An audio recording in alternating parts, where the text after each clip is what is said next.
All right, week 6, Thursday. Hope you guys are doing well. We had a fun session, a little bit different last time, where we brought in some custom assets that we can use to decorate our level. There was some props that we could use, like we had some of these boxes that we had put on a table, all kinds of fun stuff. And I hope you had fun with that. Again, that project is available on the Slack channel where you can download it and migrate it into this project. Okay, so what we're going to work on today is we're going to work a little bit more on our AI and get it to a place where we can really polish it up for the end of the course over the next 2 weeks, which will start next week. If we press play now, we've got, well, yours might be different, but I've got a bunch of different kinds of things running around. I've got these green or, sorry, purple that are patrolling, these patrol cones and points. And then I believe this one here is the chaser that sees me. He's got the spooky red goggles on and will continue to follow me for as long as I am in the pawn sensing. Remember, that's the cone of vision that will look forward a certain distance. And as long as this AI is sensing a pawn, and in this case, the pawn is me, the player, it will follow me. And if I get way kind of outside of its range, I think I can lose it. Maybe if I go over here and hide a little bit. Okay. All right. So that's all well and good, but we want to really kind of firm this up and make it more into a soccer game experience, or at least like a mini soccer game. So we're going to do a couple things. We're going to duplicate our map. We are going to create some new nav mesh volumes. Remember, those are the areas of the game that the AI character can move in. And if we select it in our outliner and press P, it will show in green what areas that is. So I'll unselect that. All right. And then we're also going to make our AIs look a little bit more lifelike instead of just cubes with or cylinders with spheres on top of them. So the first thing we're going to do with your map open is we are going to go to the file menu and save current level as. And what this does is makes a copy of our level, just like you would with a Microsoft Word document or spreadsheet. You could save it as a different version, a different copy. So we're going to go File, Save Current Level As. And in here in my Levels folder, I'm going to call this Soccer Demo because we are starting to get close to having a playable demo. And we will have one by the end of our course. So as you can see up here, it has created basically a carbon copy of our level, but now it's called Soccer Demo. And for you guys in the software business, typically you would do this using source control, like GitHub is how you would back up things and restore. But this is just a makeshift source control version. And the reason we did that is so that if we mess this new map up, we can always go back to our original. Okay, now what we're going to do here is we're going to do a little cleanup. I'm going to take this thing out, basically going to take out anything that we don't need.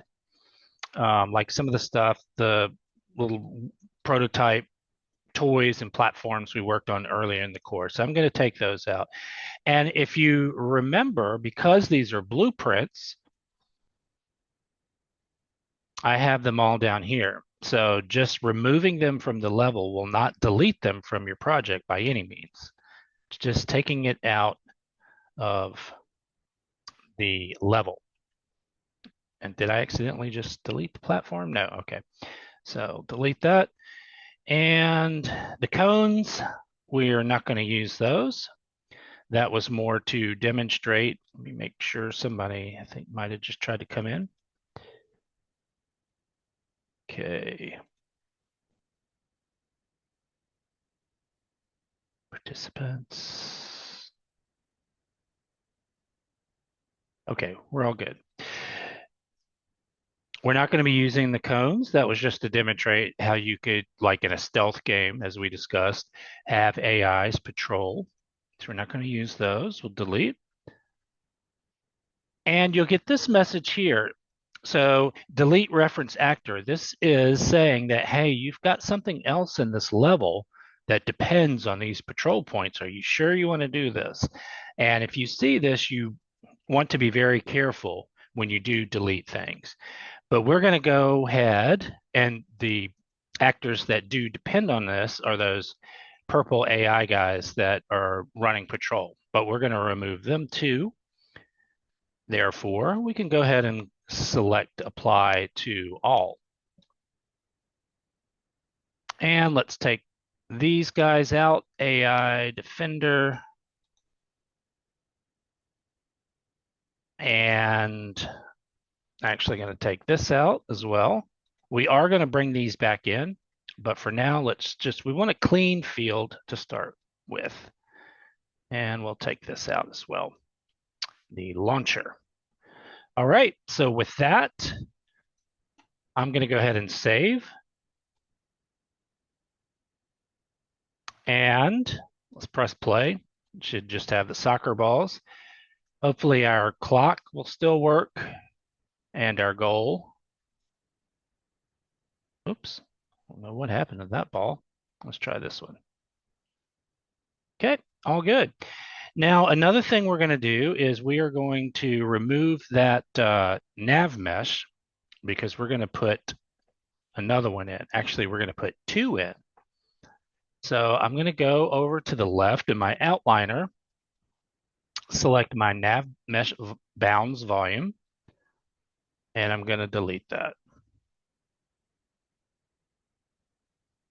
And I don't know what this floating thing, oh, that's the post process. Okay. So what we're going to do is we're going to create two nav meshes, two. And one is going to be right here in front of the goal. And the other bigger one is going to be take up most of the opposing half of the field. And to make this a little easier, I'm going to change my grass, quote unquote, to a darker color. All right, so the first nav mesh is where our goalie is going to be. So we're going to go click on the white cube with the green plus, go down to volumes and nav mesh bounds volume. So it's right here. I'm guessing it's probably up in the air a little bit, and it is. So I'm going to move it down right about, there we go. Actually, it can be slightly under the ground. That's fine. And we want to scale it up just so our players, if they jump, they don't get stuck. And remember, we can press P and it'll light up in green the area that that shows where the extents of our nav mesh. And I'm just going to size this like so. And I'm going to move that there and maybe size it a little bit that way and bring it out here. So this is sort of the goalie's roaming area. Actually, it doesn't need to be in the goal. All right, so that's one. Turn P off. And as always, we'll go ahead and save here. And now let's put our AI Wanderer with the Battlestar Galactica Cylon goggles on. Let's put him right here. And he's looking the other way, so let's turn him around. Okay. And actually, I'm gonna make this nav mesh a little smaller, uh, or, or I'm gonna make it larger so that we can just test it out. And then once we do, I'm gonna make it a little smaller so that the goalie just kind of sticks and stays in that area. So we should see that as we run down here, he's going to start to come towards us, but he can't go any further.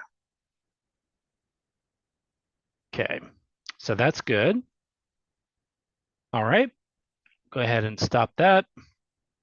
Now let's do our second nav mesh. I'll make this one smaller again. I just wanted to make it larger so you could instantly see that he stays within a confined area. Okay, doesn't have to be perfect.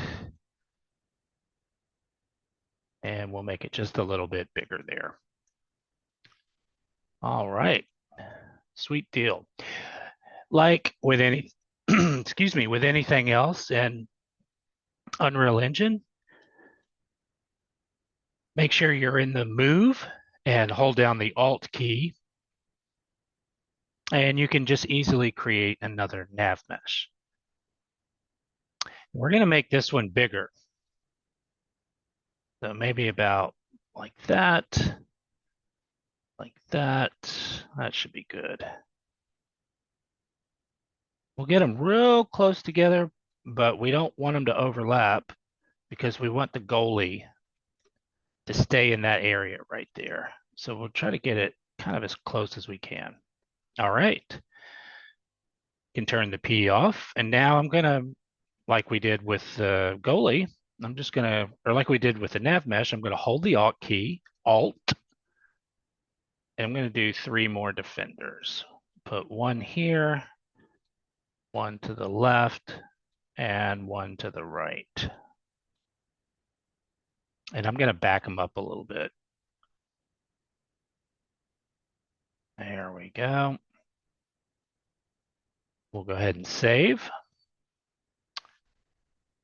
And now let's press play and see what happens. All right, they're coming at me. So this is going to be a little more of a challenge to score here, although he's turned around. So that will be something we'll need to fix. And let's see if I can get that in there. Okay. And then these guys are here. So I made it past the first wave, and they're going to see me again and then start chasing me. One of the things that makes this a little buggy is that these guys still have their wander um, functionality, and we want them to only focus on the player. So what I'm going to do is I'm actually going to delete uh, these guys out of the level, all 4 of them. And let's go up here and let's make a copy of this BP AI Wanderer. That's what mine's called anyway. That's the one that chases the player. So I'm going to duplicate it, and I'm going to call this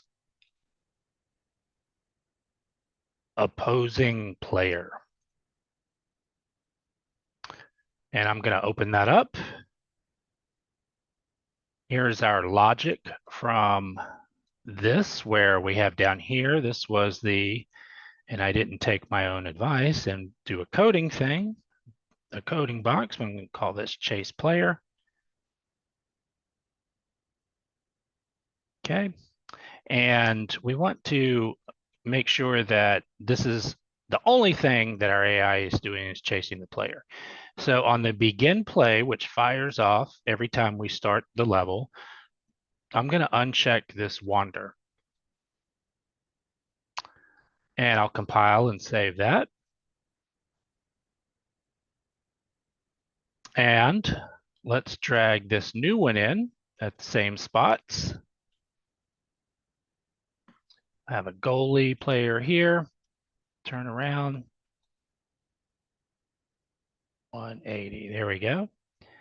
And then I will make sure I'm in move mode and hold the Alt key down and again have our defenders here. So now when I play it, it should be a little more realistic. There's still a lot of tweaking that we'll have to do, but let's take a look. Okay, so I've got the ball here. And there they go, move towards me. That one can see me. Now they're all chasing me. And now I'll go here, and the goalie should be there. He did something with the ball. There we go. So now The they're all goalie hit the chasing. ball. Yeah, the goalie ate the ball. Okay, so that's a little better. Yeah, there are some weird, I've noticed there's still some weird ball physics. I've seen one of the AI characters kick a ball about 3 miles out of the map. Um, and we'll do that when we do our polish. Okay, so let's also, if we, I want to show you one other thing. I'm going to go here and then I'm going to let them Walking Dead me. Let's see. Okay, so if they get too close, see how as I move, they just kind of, we want to change the acceptance radius so that the AI mesh doesn't just, you know, collapse on top of us the whole time. So the way that we can do that is to go here and just change this to, usually you want about 50 or 100. So once they get to, I would say about this distance to us, about right there, they'll say, okay, I've successfully found the player. All right. Any other question or any questions so far? What's Okay. the difference between that and the peripheral vision? The peripheral, the difference between what and the peripheral vision? Um, The pawn sensing? yeah, the pawn sensing. Oh, so it's the same thing. So this is actually is saying move, or sorry, it was actually down here I needed to set it. This function is saying when we see the player, go here, and if we're within 50 units of the player, then we consider it a success. The pawn sensing, on the other hand, is where you do the sight radius. So that's different than the acceptance radius. The acceptance radius is how close does the AI have to get to the player for the AI to say, okay, I have arrived at the player. And obviously, if this was like 0.001, the AI would almost just fold into the player and it would be really buggy and cause a lot of collision issues. So yeah, that's different than kind of the sight radius in the pawn sensing. Okay, and I'm actually gonna, while we're here, I'm gonna increase that a little bit and increase this to about 60.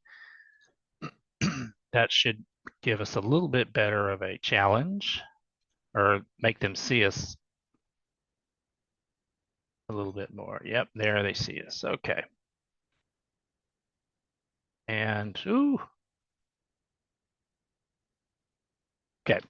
All right. So what we're going to do next is I'm going to go ahead and change this back to green since we've done um, our nav meshes.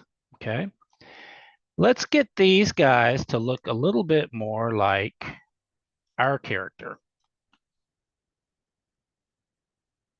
And I will show you how to do that in just a sec. That green was a little too green. There, that's better. All right, I'm going to open this back up. We don't need to see the I see you print string. That was just for debugging to make sure that we would receive a message telling us, okay, yeah, it does see you. So we know that works. We can delete that and then just hook this back up. And we're going to go back to the viewport. So what we have right now is a cylinder and the red cube and a sphere.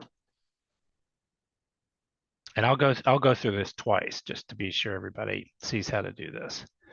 So for the mesh, we're going to actually use a skeletal mesh. And I think we talked about this yesterday. The difference between a static mesh, which is a cube, for instance, and a skeletal mesh is that a skeletal mesh is a character. Can be a person or it can be a monster, it can be a dog, but it has a skeleton. So I'm going to go scroll down here and I want to look for the skeleton that's called SKM Quinn Simple. And you might see a couple different versions of these. You can pick either one of them for this purpose. It doesn't matter. SKM Quinn Simple. And that's going to put our skeletal mesh in there. And it's kind of funny because it looks like they had, well, we did pretty good actually with the body and the head. That's not too bad. Um, so we don't need this stuff anymore. So we'll go ahead and take these out. Actually, before I do that, I'll show you once again how to do this. Okay, we are going to go to our mesh, which is a part of a character blueprint. All character blueprints have a mesh. And we are going to use a skeletal mesh asset. And we're going to pick Quinn Simple. Now, Manny Simple is the male version of the basic Unreal Engine mannequin. But we want Quinn. So we're going to pick Quinn Simple right here. All right, let's make sure this compiles, and it does. Save. And just so you can see, we're going to come back to this. Now, if we go here, we're going to get probably little skating characters like zombified that are going to come at us now. All right. I think the goalie ate the ball again, Mike. Okay, so we're doing pretty good here. Let's go ahead and take our head off, which is this cylinder or whatever you called it. And we'll take this this visor thing off, and we'll take this off. And let's compile and save. Do a save all. Let's try it out again. Okay, that's looking better, but you'll see our characters got nice fluid movements. These characters just kind of skate around, as this is what we call in video games and 3D animation, is when they move, but their body's not animating properly. Their bones aren't moving. So let's fix that by using the same animation blueprint, which is a little sophisticated for our course. It'd probably be a good for a next course. So we will just use that. That tells the character what animations to use. And the easiest way I can think of doing that is to go to our third person, which is our character, go to the viewport and see what our character is using. Okay, it's called, oops, right here, Unarmed C. And the reason it's named that is because in this template, they do have some like armed, like if you're doing a shooting game. So unarmed would be what you would want to use for a like a sports game or an adventure game. Okay, it's going to be that one right there.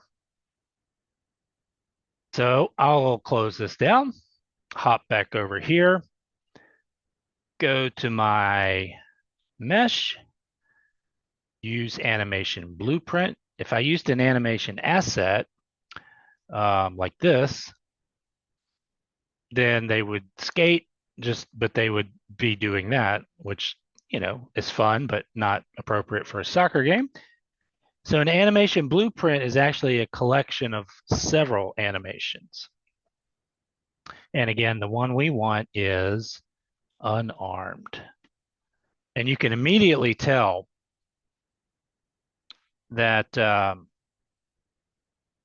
when we selected that unarmed, the character started idling. So that's usually a good sign.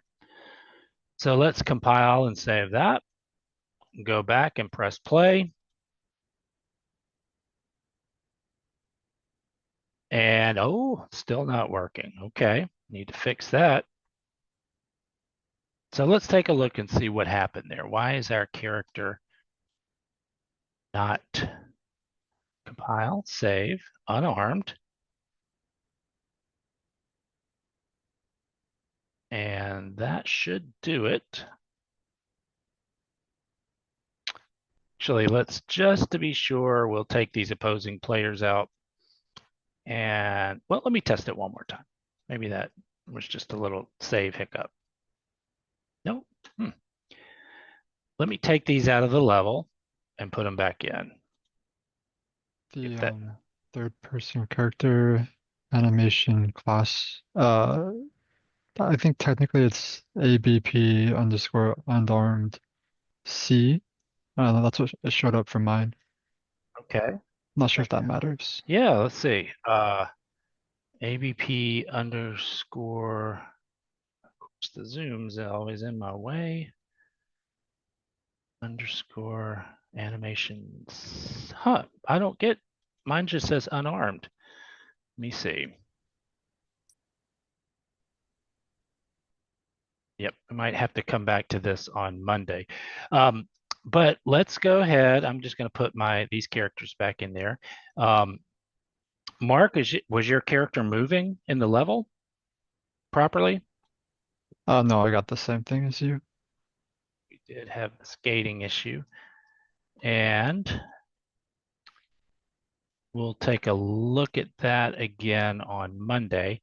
One more thing I know we're running over is I also want to change the material uh, so that it's a different color from our player. So I'm just going to make this character red.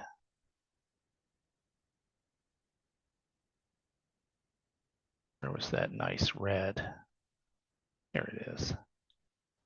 All right. And you do that right under um, the skeletal mesh here. And you can just change the materials. You can pick anything you want.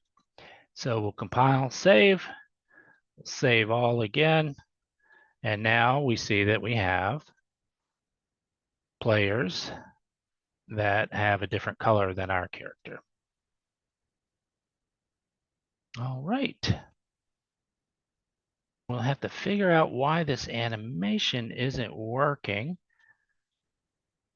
because it was working in my test project. Let me try and see if I can do one more thing. What if we use B? Nope. Yeah, this one should be working. Not sure why it's not. Okay. All right. So I will troubleshoot this and maybe even I'll post a solution in the Slack channel because it shouldn't be something that's very difficult. But we did make good progress. We created a separate nav meshes so that our uh, defenders are staying within a certain part of the field. We also created an area for our goalie, and we got the beginnings of a more humanoid looking character. All right, that is a wrap. I will stop the recording here and will remind everybody to please do make sure to fill out your weekly reflections and screenshots of your project. And I will look forward to seeing all those. I'll check them out on Sunday as usual. All right. Thanks, gang.